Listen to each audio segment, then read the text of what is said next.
இன்னைக்கு hello foodies தமிழ்ல ரொம்ப சிம்பிளா, ரொம்ப டேஸ்டியா ராஜ்மா குருமா எப்படி செய்றதுன்னு பார்க்கலாம். வாங்க இப்போ ரெசிபிக்குள்ள போலாம். முதல்ல கடாயில 4 டீஸ்பூன் அளவுக்கு எண்ணெய் சேர்த்துக்கோங்க.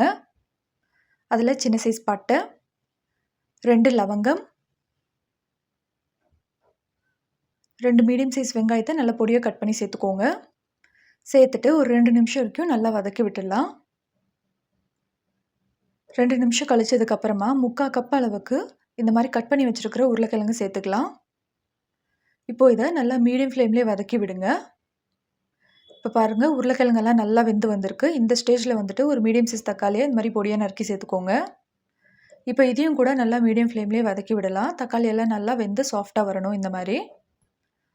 இப்போ இதில் 1 கப் அளவுக்கு வேக வச்ச ராஜ்மா, வேக வைக்கிறப்பே உப்பு சேர்த்துருக்கேன், அதனால் பார்த்துக்கோங்க. இப்போ இதை ஒரு தடவை மிக்ஸ் பண்ணி விடுங்க.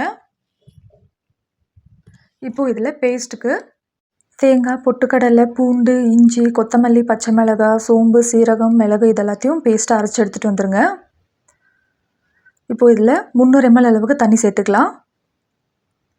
சேர்த்துட்டு தேவையான அளவு உப்பு,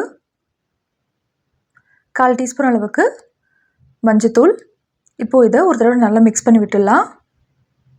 உப்பு வந்துட்டு அட்ஜஸ்ட் பண்ணுறதுக்காக மட்டும்தான் நான் சேர்த்துருக்கேன். இப்போ இது ஒரு 5 நிமிஷம் வரைக்கும் நல்லா கொதிக்கட்டும். அடிக்கடி வந்துட்டு கலந்து விடுங்க, அடிப்பிடிக்காமல் இருக்கிறதுக்காக.